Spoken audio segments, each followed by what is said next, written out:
தொடர்ந்து 9வது ஆண்டாக பட்ஜெட் தாக்கல் செய்தார் நிதியமைச்சர் நிர்மலா சீதாராமன். தனிநபர் வருமான வரி வரம்புகளில் மாற்றம் செய்யப்படாததால் கோடிக்கணக்கானோர் ஏமாற்றம். ஒன்றிய பட்ஜெட் எதிரொலியாக இரும்பு, நிலக்கரி, மதுபானம், புகையிலை பொருட்களின் விலை உயர்கிறது. சோலார் பேனல், மின்சார வாகன பேட்டரி, ஸ்மார்ட் போன்களின் விலை குறைகிறது.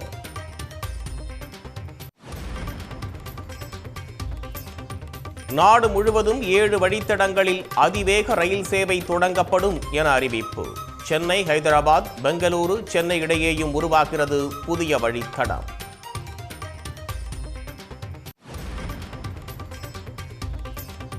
ஒன்றிய அரசின் பட்ஜெட் வளர்ச்சியடைந்த இந்தியாவை உருவாக்குவதற்கான அடித்தளம்.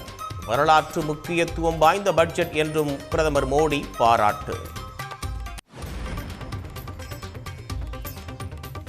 எப்படியும் தோல்வி உறுதி என்பதால் தமிழ்நாட்டை மீண்டும் புறக்கணித்த ஒன்றிய பாஜக அரசு. தமிழ்நாட்டுக்கான புதிய திட்டங்களும் இல்லை, நிலுவை நிதியும் இல்லை என முதலமைச்சர் மு.க. ஸ்டாலின் கண்டனம். வருமான வரி சட்டம் ஏப்ரல் 1 நடைமுறையாகும் என போகிற போக்கில் அறிவித்ததாக ப. சிதம்பரம் விமர்சனம். மக்களை பாதிக்கக்கூடியது என்பதால் சிறு மாற்றங்களையும் கவனத்தோடு கையாள வேண்டும் என கருத்து.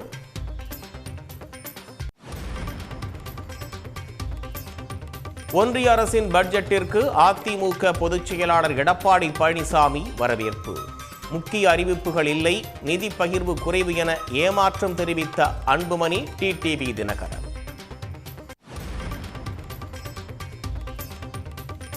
பாஜகவின் கிளை அமைப்பே அதிமுக என முதலமைச்சர் மு.க. ஸ்டாலின் விமர்சனம். மதுராந்தகம் பொதுக்கூட்டத்தில் அதிமுக பெயரை பிரதமர் மோடி கூறாதது குறித்து சாடல். தேர்தல் பரப்புரைக்கு வந்த மாண்புமிகு மோடி அவர்கள் அதிமுக என்கிற பெயரையே சொல்லல. ஏன் அவர் அதிமுகவோட பேரை சொல்லல தெரியுமா? ஏன்னா அதிமுக என்பது தனி கட்சி கிடையாது, பாஜகவுடைய கிளை அமைப்பு. தைப்பூச நாளில் முருகனின் அறுபடை வீடுகளில் கோலாகலம். பழனியில் நடைபெற்ற தேரோட்டத்தில் திரளான பக்தர்கள் வழிபாடு.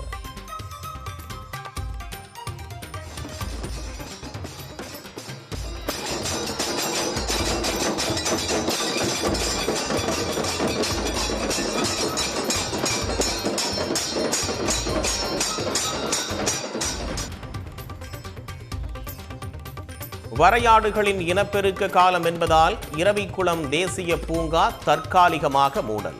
சுற்றுலா பயணிகளுக்கு மாற்று ஏற்பாடாக தேயிலை தோட்டங்களை சுற்றி பார்க்க அனுமதி.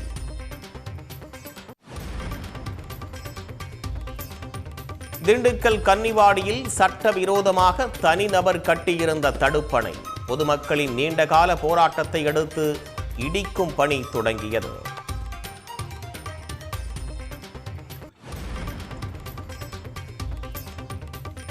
புதிய ஊரக வேலைவாய்ப்பு திட்டத்துக்கு 95,000 கோடி ரூபாய் மட்டுமே ஒதுக்கீடு. 125 நாள் வேலை என கூறிவிட்டு மிகவும் குறைவாக ஒதுக்கப்பட்டிருப்பதாக நிபுணர்கள் கருத்து.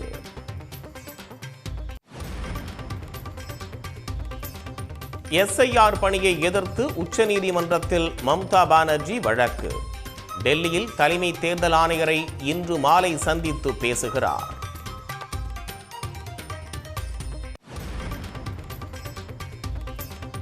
இந்திய வரைபடத்தில் கேரள மாநிலம் இல்லையா? ஒன்றிய பட்ஜெட் குறித்து பினராயி விஜயன் காட்டம்.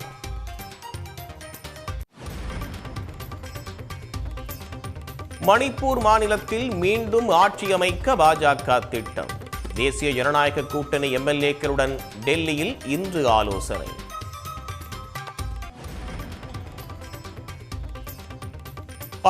வயதுக்குட்பட்டோருக்கான உலகக்கோப்பை கிரிக்கெட் போட்டி. பாகிஸ்தானை வீழ்த்தி அரையிறுதிக்கு முன்னேறியது இந்திய அணி.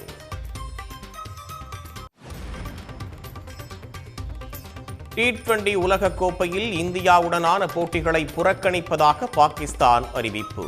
கடுமையான நடவடிக்கை மேற்கொள்ளப்படும் என சர்வதேச கிரிக்கெட் கவுன்சில் எச்சரிக்கை. உடனுக்குடன் செய்திகளை தெரிந்து கொள்ள சன் நியூஸ் பெல் ஐகானை கிளிக் பண்ணுங்க.